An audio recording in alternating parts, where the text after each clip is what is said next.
All right, welcome to our in-depth discussion today. We're going to talk about a significant journey in the history of Buddhism, from India to various lands, especially the firm establishment in Sri Lanka. Our information comes from historical records and various scriptures that recount the events following the Third Buddhist Council. Yes, let's take a look at how the propagation of Buddhism was organized during that era. Who were the key figures and what challenges did they face, especially regarding Mahindathera, the son of King Ashoka, and the introduction of Buddhism to Sri Lanka? This was a major turning point. Our goal is to extract the key essence from this record. How exactly did Buddhism travel and take root in new cultures? It's very interesting. Let's get started. So, the story begins after the Third Buddhist Council, right? When the Venerable Mahindathera foresaw what was to come. Yes, that's right. He looked ahead and wondered, where could the Buddha's teachings be firmly established? So, he decided to send groups of elder monks to various lands, 9 different routes in fact. For example, to the kingdoms of Kashmir, Gandhara, Suvarnabhumi, and most importantly, to the island of Lanka or Tamraparni Dvipa. Wow, 9 different routes. And when they were sent out, was there a systematic plan in place? Yes, there was. What's really interesting is that he made sure to send enough monks to form a complete Sangha, or at least 5 monks, which we call a Pankavagi. Oh, Pankavagi, 5 monks. That's right. This was so they could perform important Sangha acts, such as ordaining new monks in those regions right away.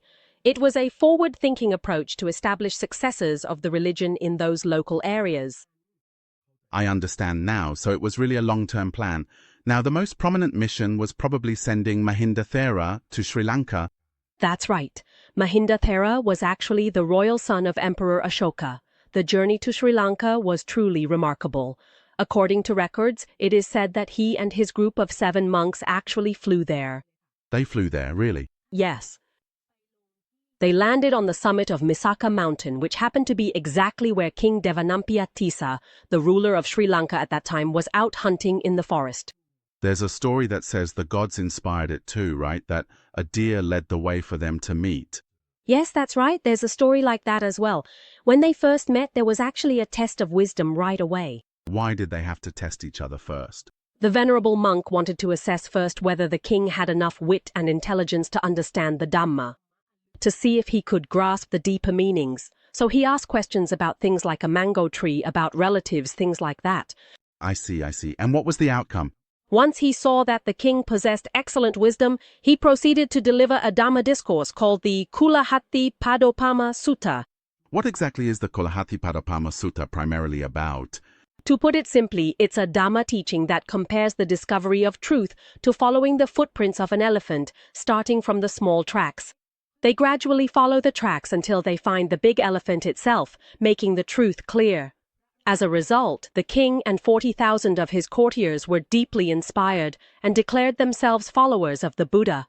Wow, 40,000 people. That's not a small number at all. After that, the real groundwork began in earnest. That's right. The king donated the royal park called Mahameghavana to be established as the Mahavihara monastery, which became the very first temple in Lanka. When the offering was made, something miraculous happened. There was an earthquake, which was seen as a good omen. Yes. But Venerable Mahinda, however, said that this still wasn't quite enough. Oh, really? Even though there's already a temple and so many devoted followers, what's still missing? He felt that what was still missing was something tangible that people could pay respect to and worship.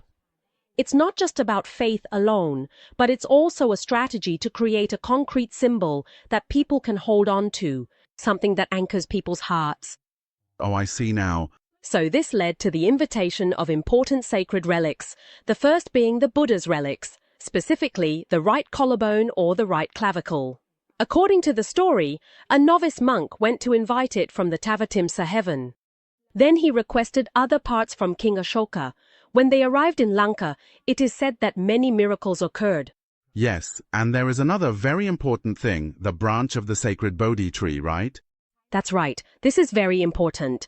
The bringing of the southern branch of the sacred Bodhi tree from Bodh Gaya to be planted in Lanka.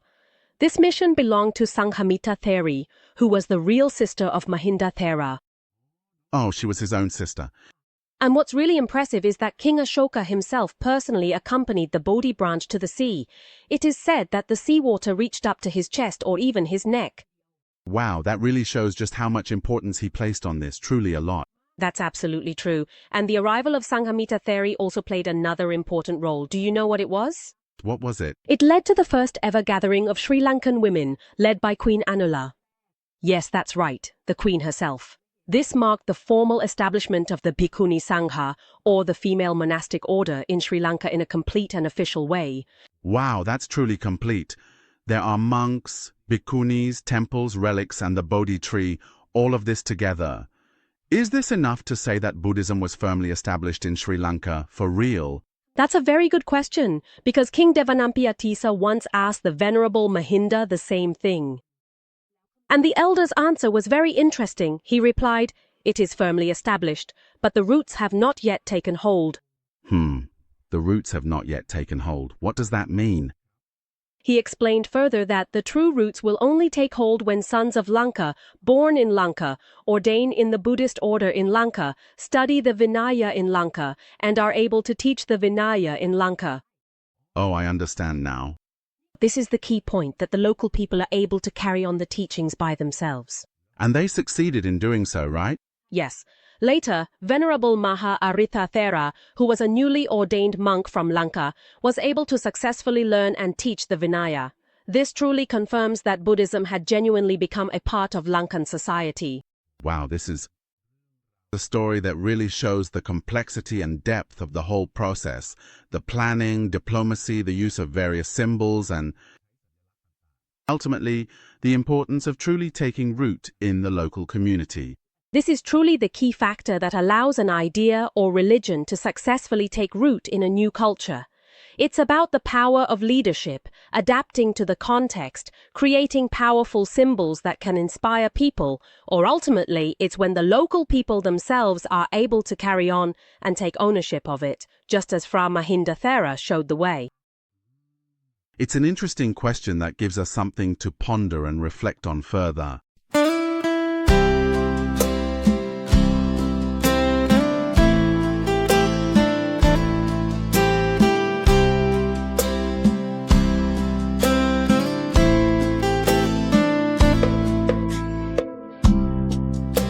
So it remains in the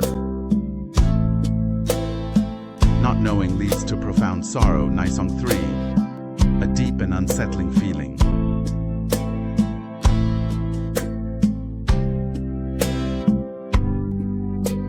Not knowing how to wait leads to burning oneself out.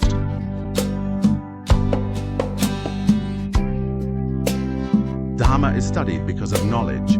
Actions are persistent because of understanding, increasing the number of Buddhists.